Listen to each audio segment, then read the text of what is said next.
கண்டவனுக்கு adjust பண்ணிட்டு, கணவன் கூட அட்ஜஸ்ட் பண்ண மறுத்த சிட்டெரும்பு நடிகை. சினிமாவுல சிட்டெரும்பு நடிகை அப்படின்னு சொன்னாலே நெறைய பேருக்கு இந்த நடிகை தான் நினைவுக்கு வரும்.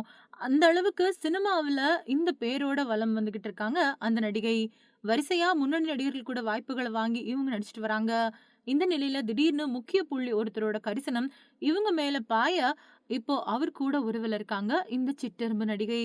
நடிகை மேல விருப்பம் கொண்ட பெரும்புள்ளி பணத்த அவங்களுக்கு தண்ணி மாரி இறைக்கிறாராம். அதனால நடிகையும் அவங்களுக்கு தொண்டுகள் செஞ்சுட்டு வராங்களாம். ஆனா நாட்கள் போக போக அந்த முக்கிய புள்ளி நடிகைய விட்டு விலக ஆரம்பிச்சிருக்காரு. இந்த பெரும்புள்ளி முழுசுமா தண்ணி தெளிச்சு விட்டதுக்கு அப்புறம் என்ன பண்றது அப்படின்னு தெரியாம இந்த நடிகை ஒரு தொழிலதிபர கல்யாணம் பண்ணியிருக்காங்க.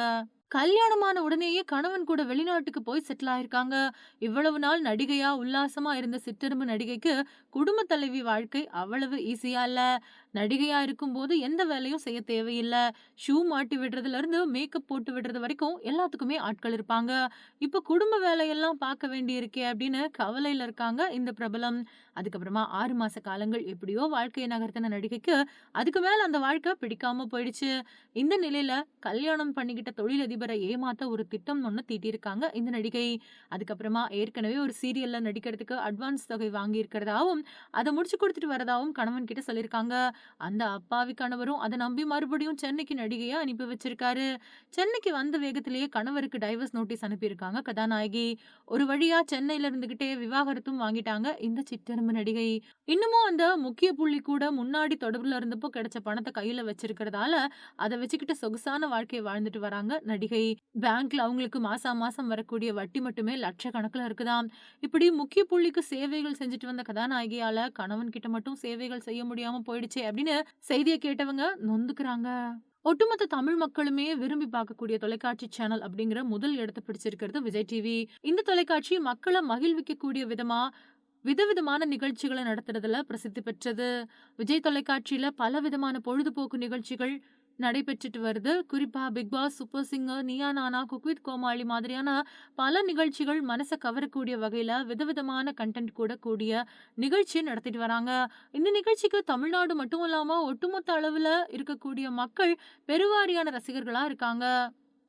வாழ்க்கையில எல்லாரும் எதையோ நோக்கி வேகமா ஓடிக்கிட்டு இருக்கக்கூடிய சமயத்துல, எல்லா கவலைகளையும் மறந்துட்டு டிவி முன்னாடி உட்கார வச்சுருது. அது மட்டும் இல்லாம மக்கள வயிறு குலுங்க சிரிக்க வைக்கக்கூடிய விஜய் தொலைக்காட்சி இப்போ குக் வித் கோமாளி சீசன் 5 எல்லாரோட மனம் கவர்ந்த நிகழ்ச்சியா பார்க்கப்பட்டு வருது. இதுல போட்டியாளர்கள் காமெடிக்கு குறைவில்லாத வகையில கலகலப்பா நிகழ்ச்சி நடத்திட்டு போறாங்க. இந்த சீசன் போட்டியாளர்கள்ல ஒருத்தரா கலந்துகிட்டு இருக்கிறவங்க தான் ஹன்சிதா அக்பர். இவங்க இதுல கோமாளியா களமிறங்கி அட்டகாசமா தன்னோட பங்களிப்ப செஞ்சுட்டு வராங்க. இந்த சீசன்ல இர்ஃபான், விடிவி கணேஷ், சுஜிதா, பிரியங்கா தேஷ்பாண்டே, ஜோயா அசய் அக்மல், திவ்யா துரைசாமி, ஸ்ரீகாந்த் தேவா, பூஜா வெங்கட் இவங்க எல்லாருமே போட்டியாளரா களமிறங்கியிருக்காங்க. இதுல சீரியல் நடிகையான அன்ஷிதா அக்பர் போட்டியாளரா கலந்துகிட்டு இருக்காங்க. இவங்க சீரியல்ல ரொம்பவுமே அடக்கமா, ஹோம்லி பெண்ணா சேலை போட்டுக்கிட்டு ரொம்பவுமே ட்ரெடிஷனல் லுக்ல வந்துட்டு போவாங்க. ஆனா இப்போ சமூக வலைதளங்கள்ல அப்படியே அதுக்கு உல்டாவா மாடர்ன் ட்ரெஸ்ஸ போட்டுக்கிட்டு அட்டகாசமான புகைப்படங்கள வெளியிட்டு வராங்க. ஒட்டுமொத்த நெட்டிசனும் வாய் பிளக்கக்கூடிய வகையில புகைப்படங்கள வெளியிடுறாங்க.